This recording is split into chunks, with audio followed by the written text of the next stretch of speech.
What's up, everybody? So great to see you. I have another fantastic guest this month, my good friend, Christine Bongard. We met during my Microsoft days. And so this was like 10 years ago. Yeah. And, we're still making a lot of progress with women in tech. And thanks to you, really, and so many women. But at that time, you'd look around conferences and it was maybe 80, 90%, men. And I remember I was so excited. It's just like, where was the women event? Yes. You're just, Yes. you want to be around like this safe area where maybe you can turn off a little bit and you just feel a bit of a safety. And so that's how I met Christine. She founded the WITNetwork.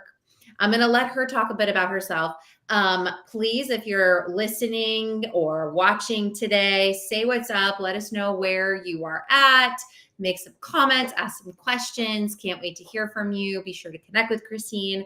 But with that, I'd love for you to tell us a little bit about the journey before the WITNetwork to where you are today. Yeah, sure. First, thanks so much for having me, and I'm so glad we got the memo to wear our sea green on this session today. So we're matching. So I've been a woman in technology my whole career. I had this incredible opportunity to get involved with a tech startup in the early part of my career, and I just, gosh, thinking back to where I was at that time, I had no idea where that journey was going to lead me.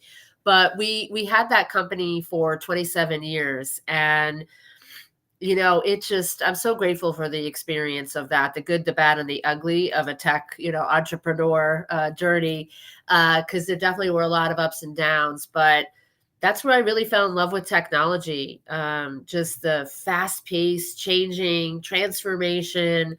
I remember back then it was like every 3 years we had to reevaluate our strategy and how we were going to help our customers and how the technology was changing, what we had to prepare for. Now it's like every month, every 3 months, the technology changes. So it's a whole different ball game. But that 27 years, I was one of the only women at every single thing I did, every customer meeting, every partner meeting, conferences, networking events. It's like, where are my people? So, that's kind of really what prompted me to be passionate around building spaces for women. And not only that, just promoting and inspiring women to come into the tech industry, stay in the tech industry, and be a part of it, because it's been so good to me and it's been such a great ride. And I want others to get to have a similar experience. So yeah, woman in tech, here I am. So tell me about like that pivot for you, because you were working at a company. When did you decide to leave, go all in on the WITNetwork? The Women in Tech Network is what Christine Yeah. leads, nonprofit organization, 14,000 women across the globe. This woman has nurtured. Okay. How did that like switch happen for you? Why did you do that? When did you do it? What was it like for you? Yeah, well, let's go back a little bit. So, the Microsoft days where we met, and I met so many incredible people through the Microsoft Inspire conference and the Microsoft Partner Advisory Councils, really built a whole network ecosystem within that framework, and just lots of conversations about how important it was to have this community where women could meet and come together outside of the Microsoft Partner Conference, right? Because we had the Women in Technology luncheon every year, and the women were saying we need something more, and we want to meet in our local communities. We need help. We need access to education and mentors, and so the idea of building this larger community that was global and virtual. That's how the WITNetwork itself was born. And so we're in our 7th year, which is incredible. As you mentioned, we have 14,000 members in 82 countries around the world. And we have Skills. I know, right? And we have over 60 local communities that have actually taken the mission and meet in person. And so, we like to say the WIT network has a two-pronged membership approach. One is all the in-person events through your local geo, but then there's all the virtual education, learning, career development, leadership development, and things of that nature. So there were 5 of us. Shout out Julie Simpson, Corinne Sharp, Gail Mercer McKay, Jennifer Didier. We founded the WIT Network. And about 3 years ago, it just was getting bigger and bigger by the day, and the demands were getting greater. And we had so many plans for how to continue to expand it and grow it. I made the decision to leave my corporate job in IT and to come and do this full time. And, it was a daunting decision because I had always been in corporate. I'd always had a full-time job in corporate. And, that's where I saw the next 5 years. But since I just made the change and I made the decision and stepped into this role, honestly, I have never looked back. And I wouldn't even really consider, doing anything different than what I'm doing right now. I am an entrepreneur. I'm running a business. I'm tapping into all of the great experience that I've had previously with, not only running a business, building strategy, using technology to serve, handling customers, working with customers, employees, partners. But I also get to serve. And as it's one of the greatest joys of my life is to apply all of my experience and my business skills to bring something together for the greater good and to help women. And it's a pleasure. So I'm enjoying every minute of it. It's hard, but it's worth it, and it's a great experience.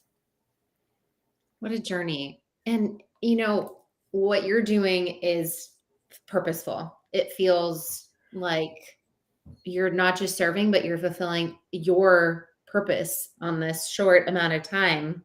Yeah. Really Can I got. tell you a quick story? Please. Because I think it may resonate with a lot of folks. So, my whole career, that 27 years, I would go to conferences and events and leadership and hear people speak. And you'd always meet people that said, "Oh, I have found what I've always was meant to do. And I've tapped into my passion and I'm living my dream and I'm, living with purpose."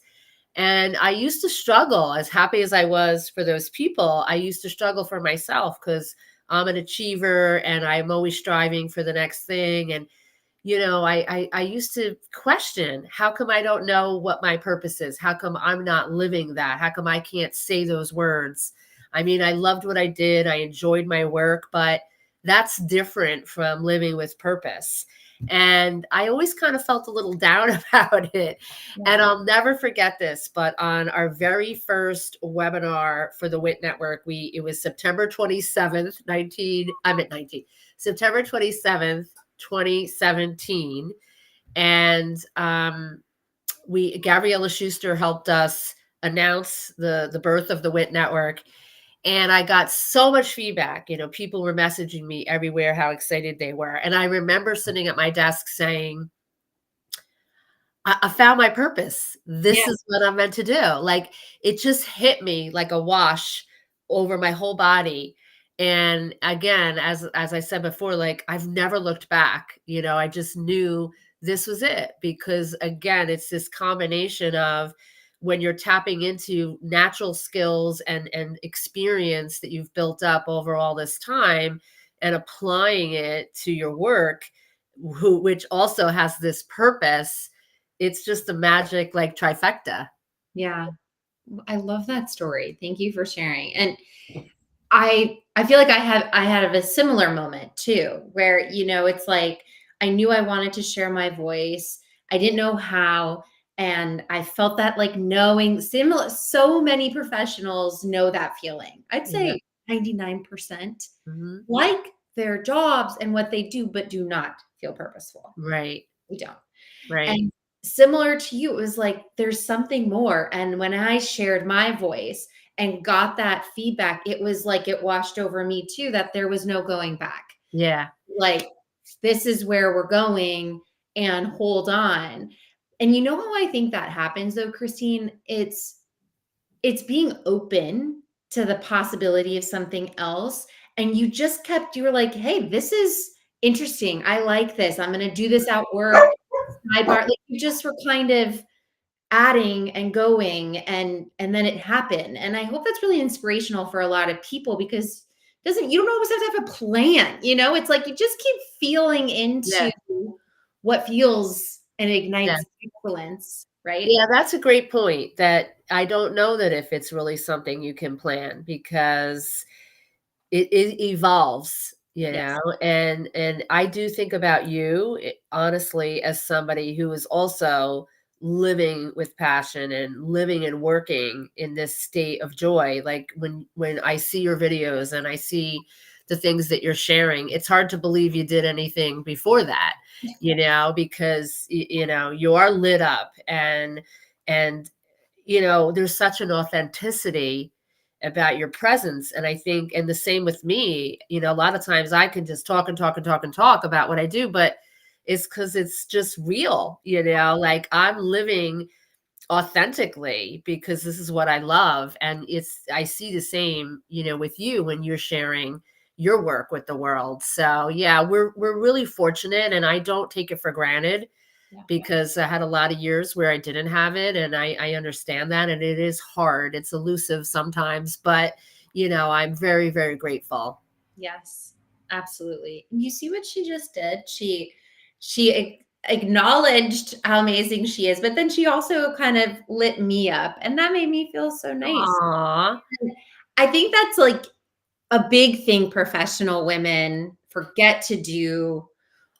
Well, we for sure don't lift our own self, and then it's really hard for other women to sometimes uplift us. Yeah. Talk to me a little bit about there's just been a lot of freaking change 2024, 2025. Yeah. You have thousands of women that are looking to you. What's sort of the pulse that you're feeling right now with professional women, with the group that you have? What are the challenges that you're hearing the most about? Oh boy, that is a loaded question, especially right now. A couple. Yeah, well, I think there's a few things. I think that we're living in a state of a lot of uncertainty about DEI. Yeah. And, I'm not going to make this political at all, but there's definitely an undercurrent of what's happening with that, and how will corporate America and the corporate global world respond to that? Will companies and leaders still double down on the fact that diverse teams and inclusion efforts, help support a healthy organization, not only with employee satisfaction and innovation and customer sat, but in profits and better sales results. Those are facts that are based on research, right? And so we don't know, will our companies still support it, or will our companies shy away, and because it's mainstream, to maybe not support those efforts. And I think women and people in general are feeling, how will that impact me? How is that going to show up in how I'm doing my job and what I'm doing for my business? And so, there's a lot of uncertainty around that. Right now, I'm trying to find leaders who are willing to talk about that and share what people can do to shield themselves, or what people can do to support one another in their organizations as we go through this transitional time. I think if you look at the history of these types of movements, there's a lot of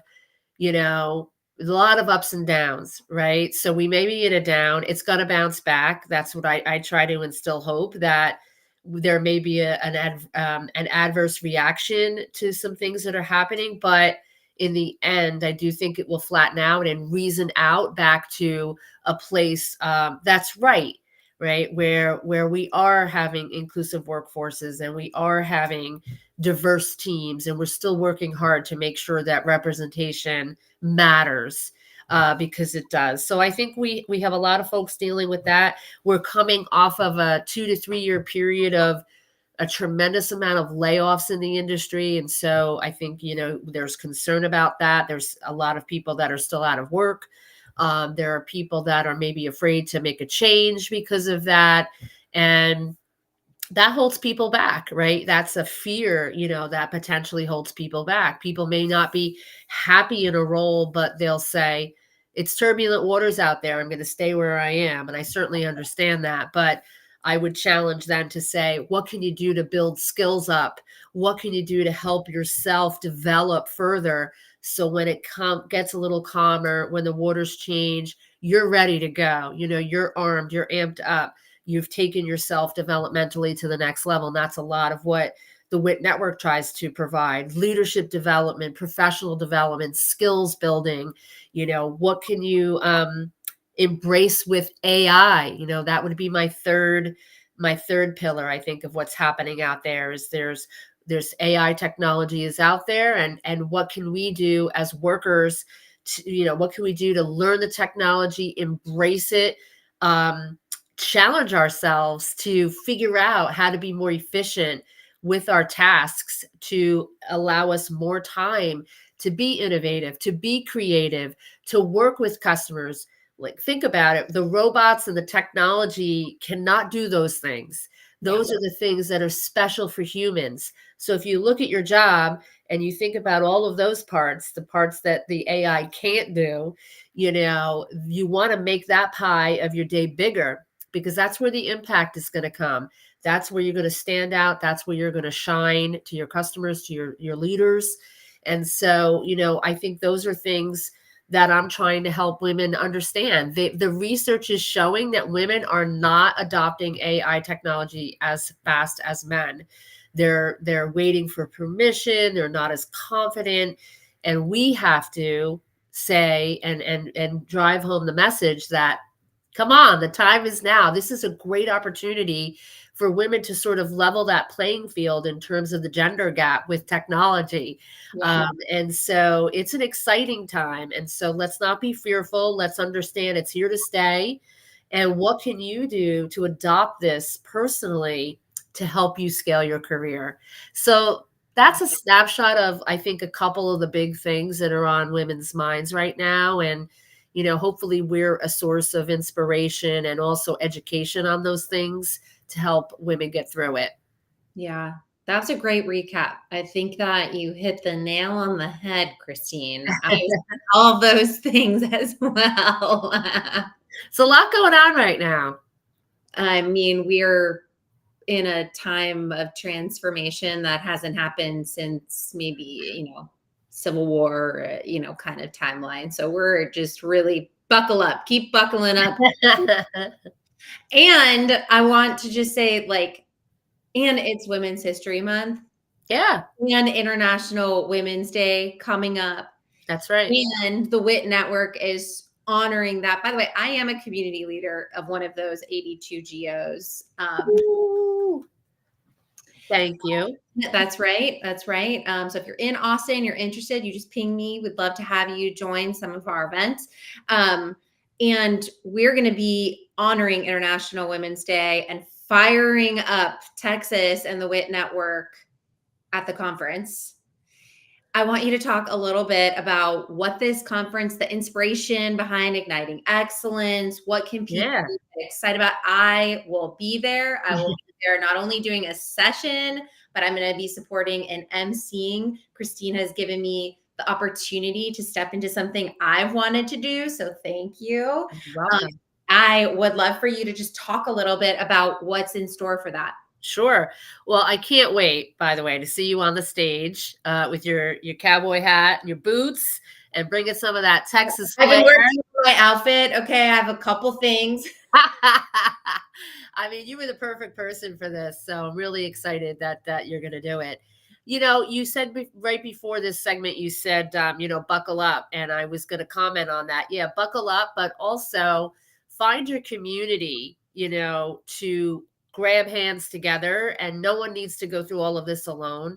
And that's kind of, I'll tie this to the conference, don't worry, but that's sort of what I also envision the WIT Network to be, is this safe place for women to land and hunker down and all lock arms and kind of get through this stuff together. It's I don't know, just kind of like my nice way to look at it.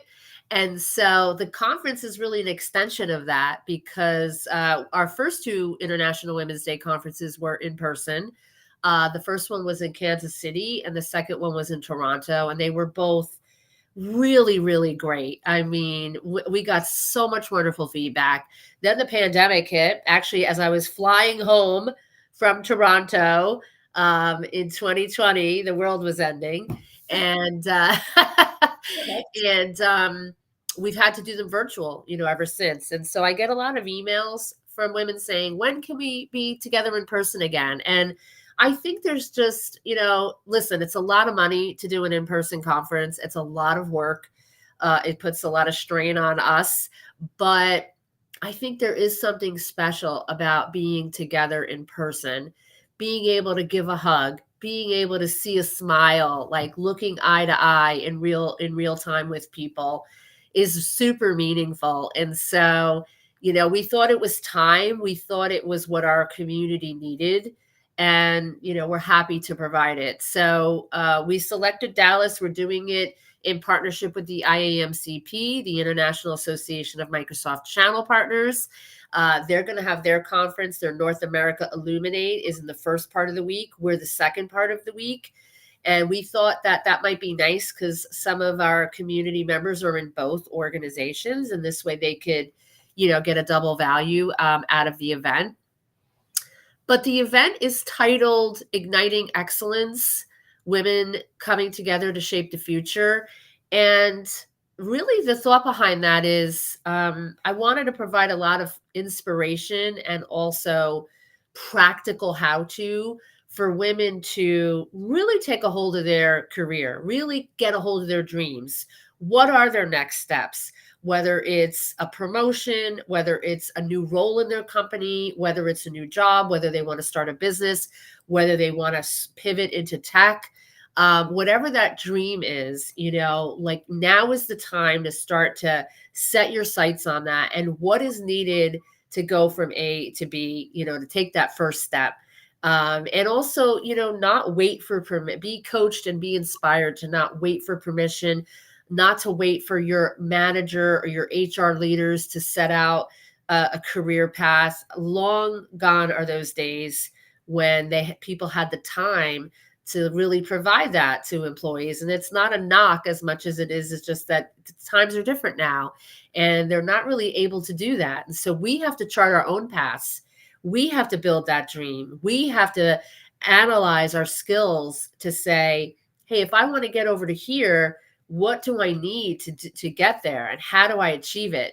And so this conference is going to be a lot, talking a lot about that and really igniting, women to take that next step and to build those skills, make connections. There are going to be a lot of networking opportunities. We are providing an AI workshop because I want, everyone to come and have a hands-on experience so that when you leave there, you're going to be 2 to 3 steps further from where you're at now with regard to, knowing AI, which I think is huge.